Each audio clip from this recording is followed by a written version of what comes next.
Hello everyone! Welcome to my channel again guys. Ang iluluto ko sa inyo ngayon ang kung paano gumawa ng tempura musubi. Ano siya tempura, yung onigiri bowl, rice bowl, yung mga rice bowl na meron siyang tempura sa gitna. Okay? Ngayon, ganito kalaki ang ginagamit kong tempura. Iluto natin yan sa butter and deep fried.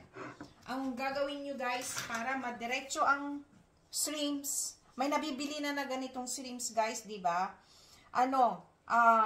I-slice nyo ng konti, yung bang lang, yung samad-samaran lang ng konti, tapos i-dire-diretso nyo pa ganyan. Kaya pupupukin yung ganyan. Pwede rin. Okay? Yan. Tapos, timplahan nyo siya ng ito guys, para diretso siya, pupukpukin nyo. Diba, pero siyang matigas sa gitna. So, idiretso mo lang siyang pag ganyan. Pupukpukin nyo kung ayaw nyo siyang, samad-samaran. Yan. Yan. And, timplahan nyo ng asin. Hindi, wag itong asin na to. Kailangan to. Oh, mainit na yung mantika natin. And, paminta. Ganyan ako magtimpura, konting paminta. Para medyo may lasa. So, konti ito. Asin. Yan. Budburan nyo ng asin.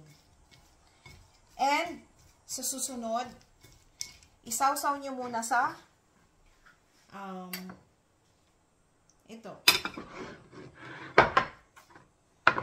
Okay? Better na yan. Yung tempura natin.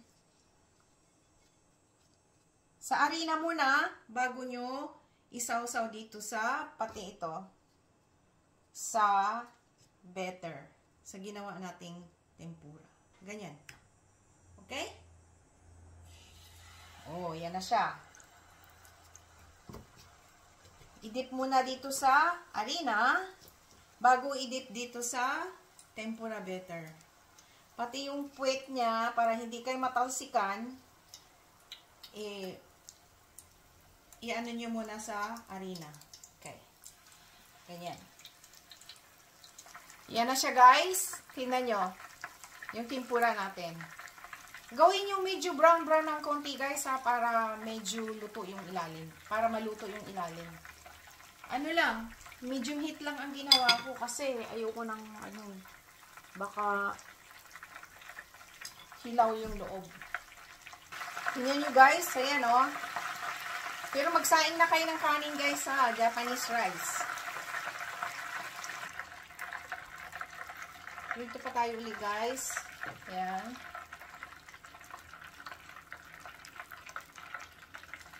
Yan.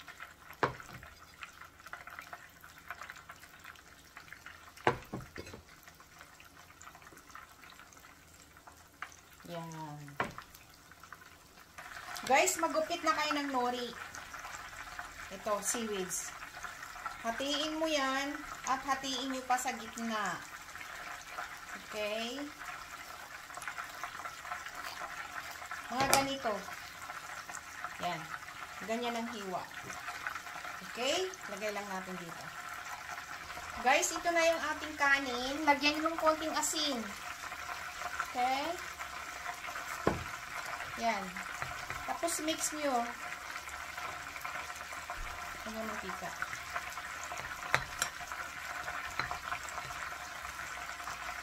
Ito yung ating mga ingredients. Tempura, nori, seaweeds, at saka yung rice, kanin, na nyo, ko na yan naasinan ko na. Okay? Guys, ito ang gumagamit ako ng moldy para maganda siya tignan. Tapos, yung tempura, isawsaw nyo doon sa sauce ng mentsuyo. Ito.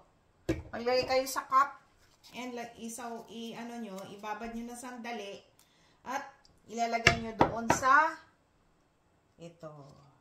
Okay? And, takpan nyo na rin ng kanin. So, gagamitin nyo na sa susunod yung kamay. Yan. Okay? Para maganda siya tignan. Ang size kasi niya, maganda eh. Maganda yung kalabasan. Yan. Gamitin nyo na guys ang kamay. Yan. Okay? With wrap. Gamitin nyo ng wrap para maganda tignan siya. Balutin nyo ng cup, wrap, plastic wrap, and i-ganon nyo. O, di ba? Di ba? O, ganda yung size niya. Okay? Ayan na. Tignan nyo guys, ang ganda. Tapos, ganyanan nyo siya. Para bang bihisan nyo ng ganyan. Ganyan. Yan. O, ganyan. Yan. Okay. Yan. Ganyanan nyo ng kanti. Medyo diin-diin lang. O. Ayan na siya. Okay. Gawa pa tayo ng mga dalawa. Okay? Mas maganda guys, gagawa kayo ng molde. Gamitin nyo yung molde. So, gumawa muna kayo ng konti. Mga 2 tablespoon ng kanin. Idiin yung ganyan. And, ilagay nyo. Isawsaw nyo yung tempura do sa mentsuyo. And, ilagay nyo ganon. Okay? Then, lagyan nyo uli ng kanin sa ibabaw. Tapos, idiin nyo lang. Para maganda kasi ang pag gumamit ka ng moldy, napakaganda tignan. Maganda ang shape niya. Tignan nyo guys, idiin nyo lang ganon. Yan. Yan, di ba? Ang ganda ng shape niya. O, tapos, dito nyo nagawa ng idiin-diin nyo na lang pag ganyan. Para dikit na dikit yung tempura doon sa kanin. Okay? Matrabaho siya, pero ang sarap. Tingnan nyo guys. Diba? Ang ganda. So, lagyan nyo na lang siya ng ganito para siyang damit. Ganyan. Ayan. Ayan. Here we go. Ayan na siya. Temmusu na siya. Tempura musubi na siya. Ayan. Guys, yan, diin-diin nyo lang ha. Pagdagdag nyo ng kanin sa ibabaw, diin-diin nyo lang nito. Ito.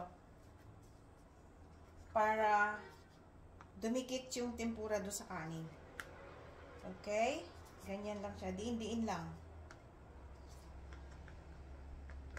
Pwede nyo idiin sa kutsarita. Okay? Ito na ang ating tenmusu, tempura musubi, tempura nigiri. Ayan na siya. O, diba? Ang ganda. Ang sarap. Sarap tignan, ano? Bye! Thank you for watching. Please subscribe, like, and share. And i-click nyo na rin yung notification bell para palagi kayong updated sa aking mga bagong video. Bye! God bless all. Look at that. Yan guys. I-ano natin siya. Ilagay natin dito. Ooh. Ooh. Look at that. May tira pa akong dalawa.